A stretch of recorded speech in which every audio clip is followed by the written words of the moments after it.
নমস্কার সবাইকে, গল্পাঞ্জলি চ্যানেলে আপনাদের স্বাগত। আমি রুমকি। আমার আজকের নিবেদন সৈয়দ মুজতবা আলী রচিত ছোট গল্প পাদটিকা।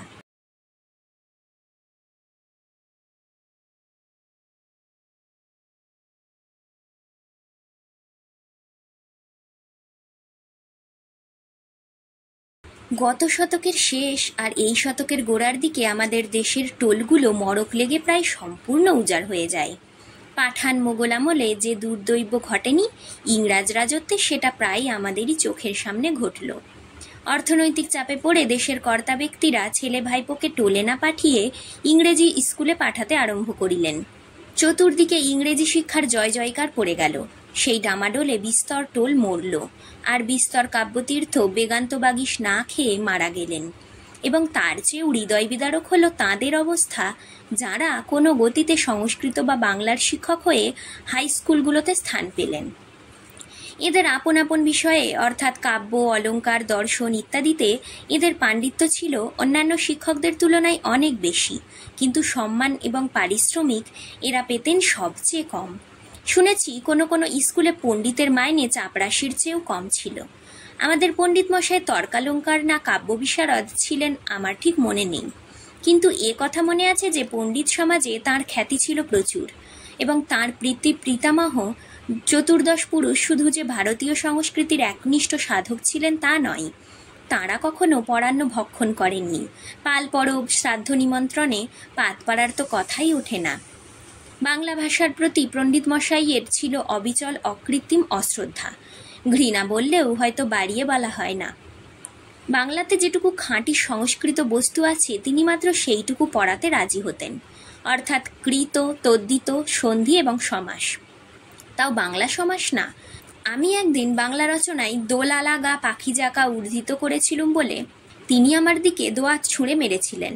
ক্রিকেট ভালো খেলা সেদিন কাজে লেগেছিল, এবং তার পর মুহূর্তেই বি পূর্বক, আ পূর্বক, ঘ্রা ধাতু, ক উত্তর দিয়ে সংস্কৃত ব্যাঘ্রকে ঘায়েল করতে পেরেছিলুম বলে তিনি আশীর্বাদ করে বলেছিলেন, এই দণ্ডেই তুই স্কুল ছেড়ে চটুষ্পাটিতে যা, সেখানে তোর সত্যবিদ্যা হবে। কিন্তু পণ্ডিত মশাই যত না পড়াতেন তার চেয়ে বকতেন ঢের বেশি, এবং টেবিলের উপর পা দুখানা তুলে দিয়ে ঘুমুতেন সবচেয়ে বেশি, বেশ নাক ডাকিয়ে এবং হেডমাস্টারকে একদম পরোয়া না করে। কারণ হেডমাস্টার তাঁর কাছে ছেলেবেলায় সংস্কৃত পড়েছিলেন, এবং তিনি যে লেখাপড়ায় সর্বাঙ্গ নিন্দনীয় হস্তিমূর্খ ছিলেন সে কথাটি পণ্ডিত মশাই বারংবার অহরহ সর্বত্র উচ্চকণ্ঠে ঘোষণা করতেন। আমরা সে কাহিনী শুনে বিমলানন্দ উপভোগ করতুম, আর পণ্ডিত মশাইকে খুশি করবার পন্থা দরকার হলে ওই বিষয়টি নূতন করে উত্থাপন করতুম। আমাকে পণ্ডিত মশাই একটু বেশি স্নেহ করতেন। তার কারণ বিদ্যাসাগরী বাংলা লেখা ছিল আমার বাই। ওই দোলা লাগা পাখি জাগাই আমার বর্ণাশ্রম ধর্ম পালনে আমার গোমাংস ভক্ষণ। পণ্ডিত মশাই যে আমাকে সবচেয়ে বেশি স্নেহ করতেন তার প্রমাণ তিনি দিতেন আমার উপর অহরহ নানা প্রকার কটু বাক্য বর্ষণ করে। অনার্য, শাখামৃগ, দ্রাবিড় সম্ভূত কথাগুলো ব্যবহার না করে তিনি আমাকে সম্বোধন করতেন না। তাছাড়া এমন সব অশ্লীল কথা বলতেন যে তার সঙ্গে তুলনা দেবার মতো জিনিস আমি দেশ বিদেশে কোথাও শুনিনি। তবে এ কথাও স্বীকার করতে হবে যে পণ্ডিত মশাই শ্লীল অশ্লীল উভয় বস্তুই একই সুরে একই পরিমাণে ঝেড়ে বলতেন, সম্পূর্ণ অচেতন, বিতরাগ এবং লাভালাভের আশা বা ভয় না করে। এবং তার অশ্লীলতা মার্জিত না হলেও অত্যন্ত স্নিগ্ধরূপেই দেখা দিত বলে আমি বহু অভিজ্ঞতার পর এখনো মন স্থির করতে পারিনি যে সেগুলো শুনতে পেয়ে আমার লাভ না ক্ষতি কোনটা বেশি হয়েছে। পণ্ডিত মশাইয়ের বর্ণ ছিল শ্যাম। তিনি মাসে একদিন দাড়ি গোঁফ কামাতেন এবং পরতেন হাঁটু ঝোঁকা ধুতি। দেহের উত্তমার্ধে একখানা দড়ি পেঁচানো থাকতো। অজ্ঞেনা বলতো সেটা নাকি দড়ি নয়, চাদর। ক্লাসে ঢুকেই তিনি সেই দড়িখানা টেবিলের উপর রাখতেন। আমাদের দিকে রোষ কষায়িত লোচনে তাকাতেন। আমাদের বিদ্যালয়ে না এসে যে চাষ করতে যাওয়াটা সমধিক সমীচীন সে কথাটা দ্বিসহস্রবারের মতন স্মরণ করিয়ে দিতে দিতে পা দুখানা টেবিলের উপর লম্বমান করতেন। তারপর যে কোনো একটা অজুহাত ধরে আমাদের একচোট বকে নিয়ে ঘুমিয়ে পড়তেন।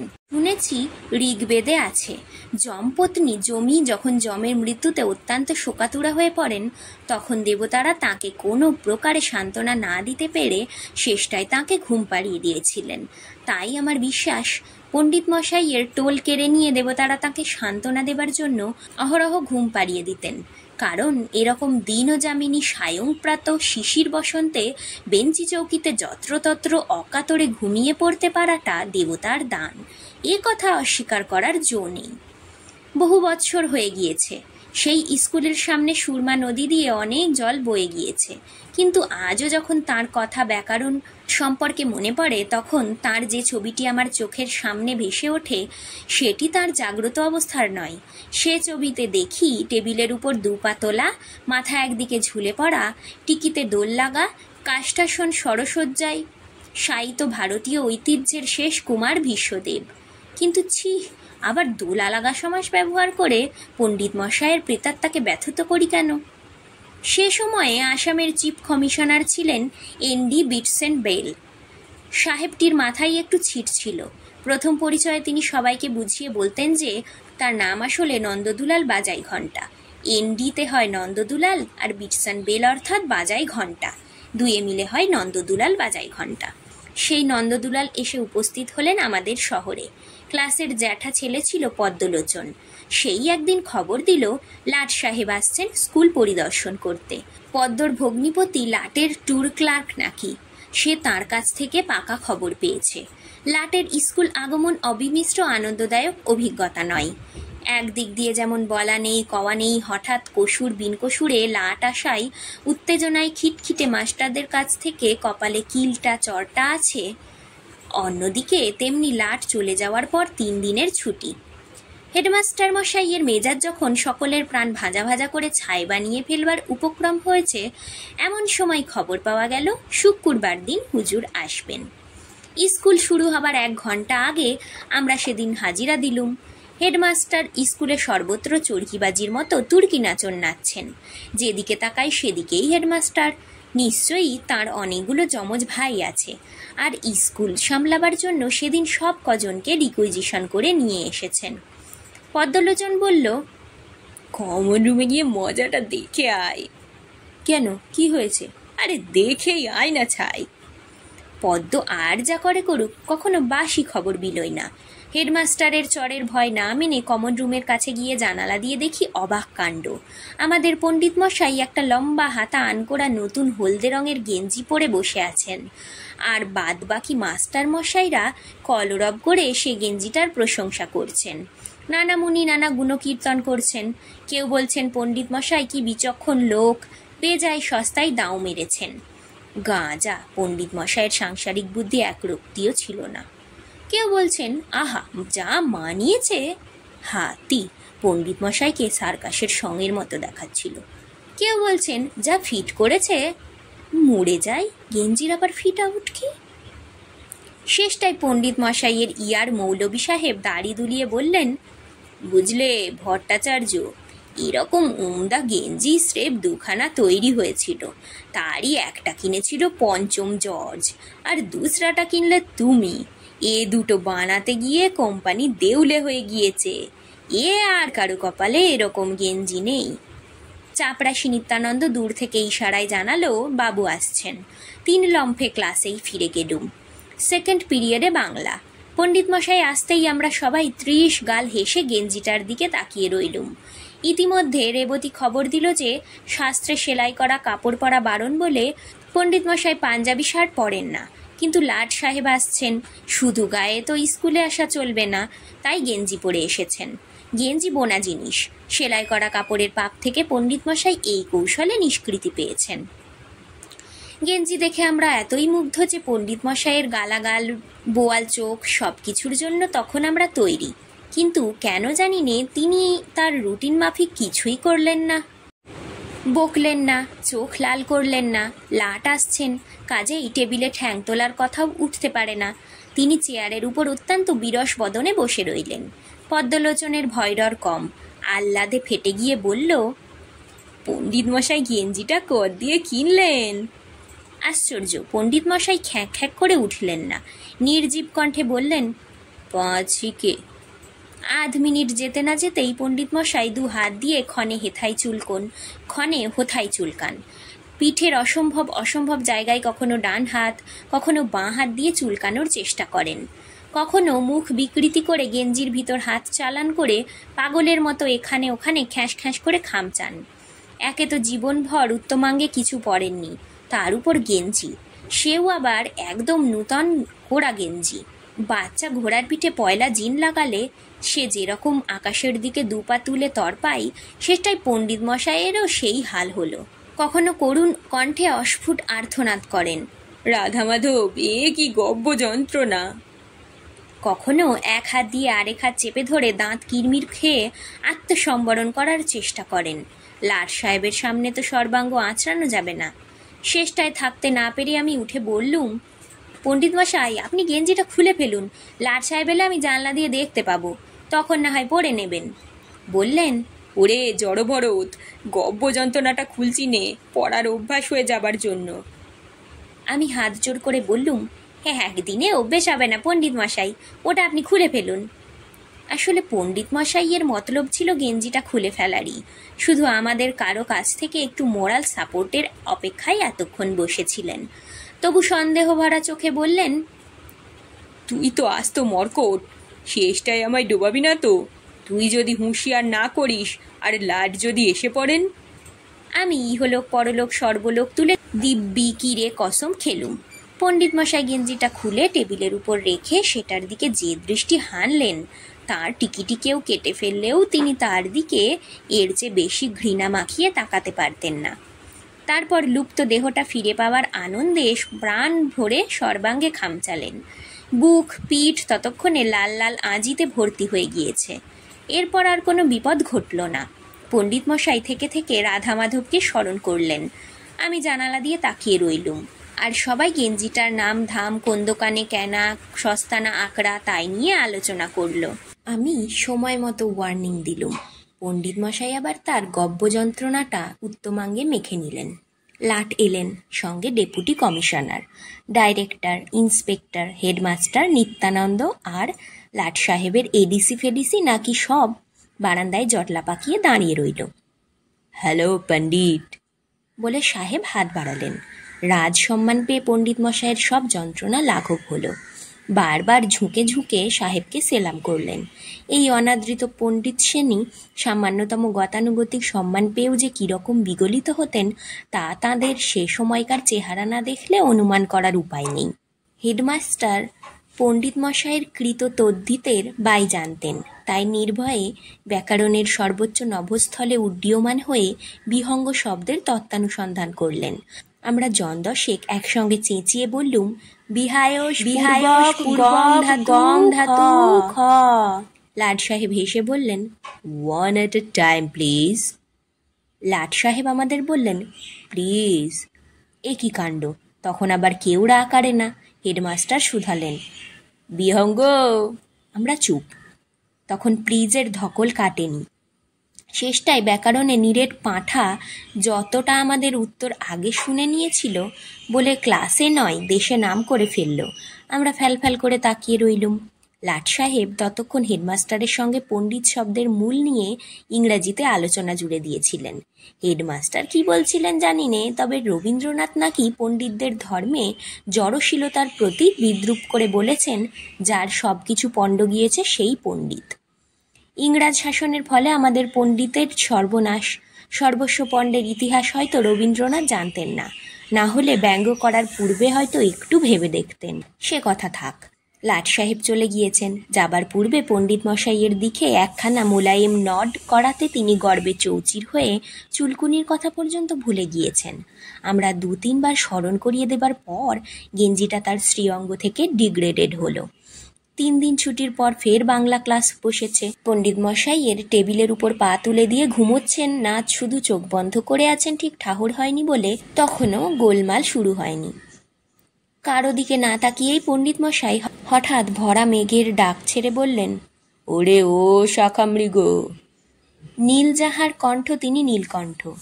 যোগরূঢ়ার্থে শিব। শাখাতে যে মৃগ বিচরণ করে সে শাখামৃগ, অর্থাৎ বাঁদর। ক্লাসরূঢ়ার্থে আমি। উত্তর দিলুম, আগে। পণ্ডিত মশাই শুধালেন, লাট সাহেবের সঙ্গে কে কে এসেছিল বলতো রে?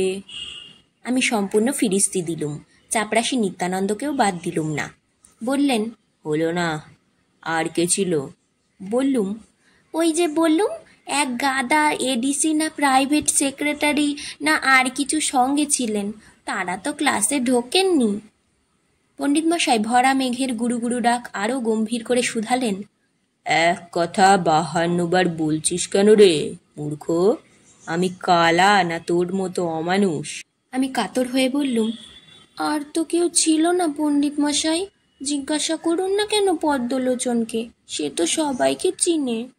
পণ্ডিত মশাই হঠাৎ চোখ মেলে আমার দিকে দাঁত মুখ খিঁচিয়ে বললেন, ওহ, উনি আবার লেখক হবেন? চোখে দেখতে পাস নে? কানা দিব্যান্ধ। রাত্রান্ধ হলেও না হয় বুঝতুম। কেন, লাট সাহেবের কুকুরটাকে দেখতে পাসনি? এই পর্যবেক্ষণ শক্তি নিয়ে। আমি তাড়াতাড়ি বললুম, হ্যাঁ হ্যাঁ দেখেছি, ও তো 1 সেকেন্ডের তারে ক্লাসে ঢুকেছিল। পণ্ডিত মশাই বললেন, মর্কট এবং সারমেয় কদাচ এক গৃহে অবস্থান করে না, সে কথা যাক।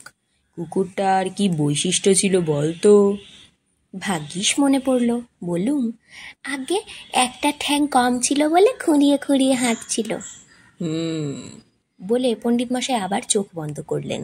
অনেকক্ষণ পর বললেন, শোন, শুক্রবার দিন ছুটির পর কাজ ছিল বলে অনেক দেরিতে ঘাটে গিয়ে দেখি আমার নৌকার মাঝি এক অপরিচিতের সঙ্গে আলাপ করছে।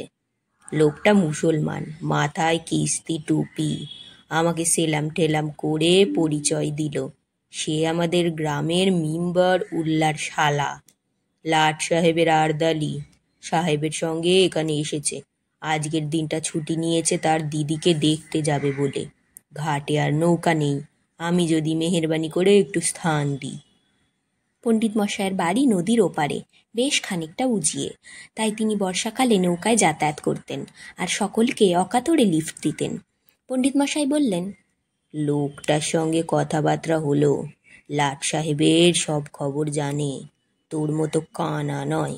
সব জিনিস দেখে, সব কথা মনে রাখে। লাট সাহেবের কুকুরটার একটা ঠ্যাং কি করে ট্রেনের চাকায় কাটা যায় সে খবরটাও গুছিয়ে বললে।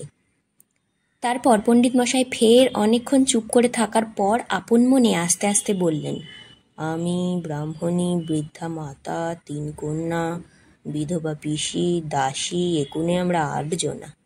তারপর হঠাৎ কথা ঘুরিয়ে ফেলে আমাকে জিজ্ঞাসা করলেন, মদনমোহন কিরকম আঁক শেখায় রে? মদনমোহন বাবু আমাদের অঙ্কের মাস্টার, পণ্ডিত মশাইয়ের ছাত্র। বললুম, ভালোই পড়ান। পণ্ডিত মশাই বললেন, বেশ বেশ, তবে শোন, মিম্বরুল্লার শালা বলল লাট সাহেবের কুত্তাটার পিছনে মাসে 75 টাকা খরচ হয়। এইবার দেখি তুই কিরকম আঁক শিখেছিস। বল তো দেখি, যদি একটা কুকুরের পেছনে মাসে 75 টাকা খরচ হয় আর সে কুকুরের 3টে ঠ্যাং হয়, তবে ফি ঠ্যাংয়ের জন্য কত খরচ হয়? আমি ভয় করছিলুম পণ্ডিত মশাই একটা মারাত্মক রকমের আঁক কষতে দেবেন। আরাম বোধ করে তাড়াতাড়ি বললুম, আগে 25 টাকা। পণ্ডিত মশাই বললেন, সাধু সাধু। তারপর বললেন, উত্তম প্রস্তাব। অপিচ আমি ব্রাহ্মণী, বৃদ্ধা মাতা, 3 কন্যা, বিধবা পিসি, দাসী, একুনে 8 জন। আমাদের সকলের জীবন ধারণের জন্য আমি মাসে পাই 25 টাকা। এখন বল তো দেখি, তবে বুঝি তোর পেটে কত বিদ্যে। এই ব্রাহ্মণ পরিবার লাট সাহেবের কুকুরের কটা ঠ্যাংয়ের সমান? আমি হতবাক। বল না। আমি মাথা নিচু করে বসে রইলুম। শুধু আমি না, সমস্ত ক্লাস নিস্তব্ধ। পণ্ডিত মশাই হুঙ্কার দিয়ে বললেন, উত্তর দে। মূর্খের মতো একবার পণ্ডিত মশাইয়ের মুখের দিকে মিটমিটিয়ে তাকিয়েছিলুম। দেখি সে মুখ লজ্জা, তিক্ততা, ঘৃণায় বিকৃত হয়ে গিয়েছে। ক্লাসের সব ছেলে বুঝতে পেরেছে, কেউ বাদ যায়নি। পণ্ডিত মশাই আত্ম অবমাননার কি নির্মম পরিহাস সর্বাঙ্গে মাখছেন আমাদের সাক্ষী রেখে। পণ্ডিত মশাই যেন উত্তরের প্রতীক্ষায় বসেই আছেন। সেই জগদ্দল নিস্তব্ধতা ভেঙে কতক্ষণ পরে ক্লাস শেষের ঘণ্টা বেজেছিল আমার হিসেব নেই। এই নিস্তব্ধতার নিপীড়ন স্মৃতি আমার মন থেকে কখনো মুছে যাবে না। নিস্তব্ধতা হিরণময়, সাইলেন্স গোল্ডেন। যে মূর্খ বলেছে তাকে যেন মরার পূর্বে একবার একলা পাই।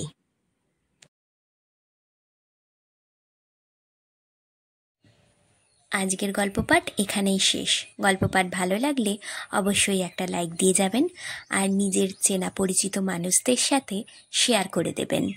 আর আজ যারা নতুন আমার চ্যানেলে, অবশ্যই সাবস্ক্রাইব করবেন। আপনার একটি সাবস্ক্রিপশান আমাকে আরও অনেক নতুন গল্প পড়তে অনুপ্রেরণা যোগাবে। ধন্যবাদ, ভালো থাকবেন সবাই।